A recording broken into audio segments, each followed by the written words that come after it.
Channel पर आपका स्वागत है। आज गुरुवार 19 फरवरी 2026 है और पिछले 24 घंटे वैश्विक निवेशकों के लिए एक रोलर कोस्टर से कम नहीं रहे हैं। अमेरिका में एक विशाल एआई चिप सौदे से लेकर मुंबई में अस्थिर उतार चढ़ाव और मध्य पूर्व में बढ़ती तनावों तक हमारे पास बहुत कुछ है जिसे समझना है। चलो हम क्यों में जाने से पहले स्कोरबोर्ड पर नजर डालते हैं। अमेरिकी बाजार मजबूती दिखा रहे हैं। S&P 500 6,881 पर है, जो 0.56% ऊपर है, और नस्दाक 22,753 पर आगे है। भारत में हम एक हल्की गिरावट देख रहे हैं। निफ्टी 50 25,788 पर और सेंसेक्स 83,603 पर है, दोनों में थोड़ी कमी आई है। जापान का निक्केई एक मजबूत 1% बढ़ा है, जबकि बिटकॉइन मजबूत बना हुआ है, जो लगभग 67,255 पर व्यापार कर रहा है।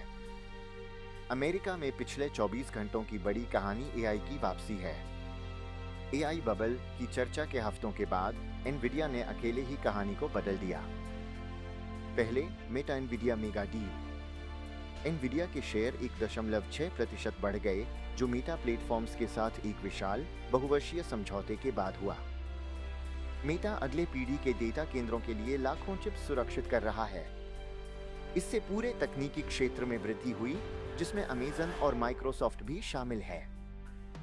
फेड की ओर बढ़ते हुए जनवरी के FOMC मिनट्स एक विभाजित केंद्रीय बैंक को प्रकट करते हैं। मुद्रास्फीति 2.4% तक कम हो गई है। हालांकि अधिकारी आकार की अर्थव्यवस्था के प्रति सतर्क हैं, जहां GDP बढ़ता है लेकिन श्रम बाजार कमजोर बना रहता है। बाजार एक शासन परिवर्तन के लिए तैयार हो रहा है। राष्ट्रपति ट्रंप ने इस मई में जेम्स पॉवेल के स्थान पर फेड चेयर के लिए केविन वाश को नामित किया है। हॉक के रूप में जाने जाने वाले वाश की हालिया टिप्पणियां सुझाव देती हैं कि वह विकास का समर्थन करने के लिए दरें कम कर सकते हैं। 10 वर्षीय ट्रेजरी उपज 4.07% के आसपास है।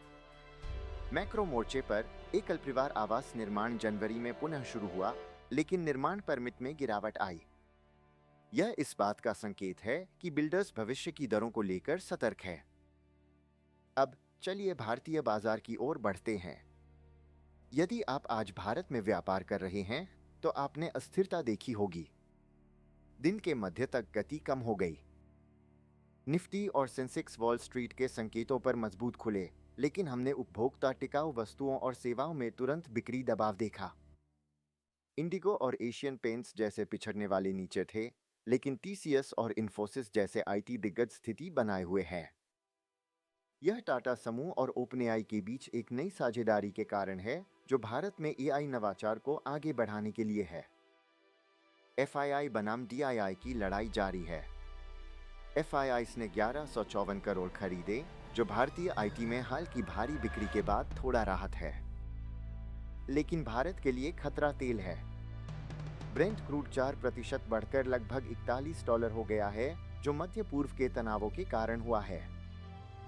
वैश्विक परिदृश्य की ओर मुड़ते हुए इसे वर्तमान में अर्थशास्त्रियों द्वारा अभूतपूर्व अनिश्चितता के रूप में परिभाषित किया गया है।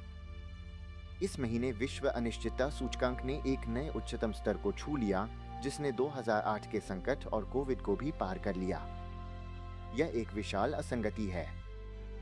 भौगोलिक विखंडन, विशेष रूप से अमेरिका का कुछ एजेंसियों से हटना और ब्रिक्स का विस्तार संस्थानों को चिंतित कर रहा है। राष्ट्रपति ट्रंप मुख्य प्रेरक बने हुए हैं।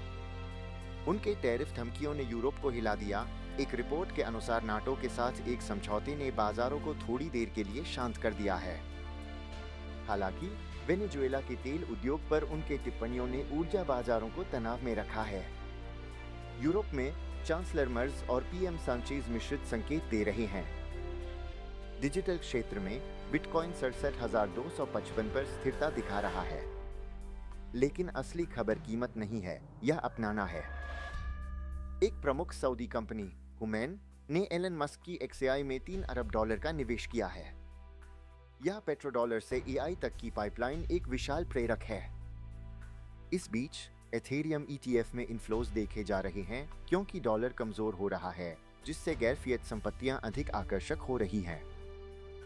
इसे समाप्त करते हुए अमेरिका एआई की लहर पर सवार है, भारत तेल की कीमतों से लड़ रहा है और वैश्विक बाजार रिकॉर्ड उच्च स्तर के पीछे अनिश्चितता छिपा रहा है। कल अमेरिका के बेरोजगारी दावों और अमेरिका ईरान तनावों पर नजर रखें। यदि तेल की कीमतें बढ़ती रहीं, तो निफ्टी को 25,900 पर कठिन प्रतिरोध का सामना करने की उम्मीद करें। अगर आपको यह मददगार लगा, तो लाइक करें और सब्सक्राइब करें। अगर आप टाटा ओपनएआई साझेदारी पर गहराई से जानना चाहते हैं, तो मुझे टिप्पणियों में बताएं। यह सामग्री केवल शैक्षिक उद्देश्यों के लिए है और यह वित्तीय सलाह नहीं है।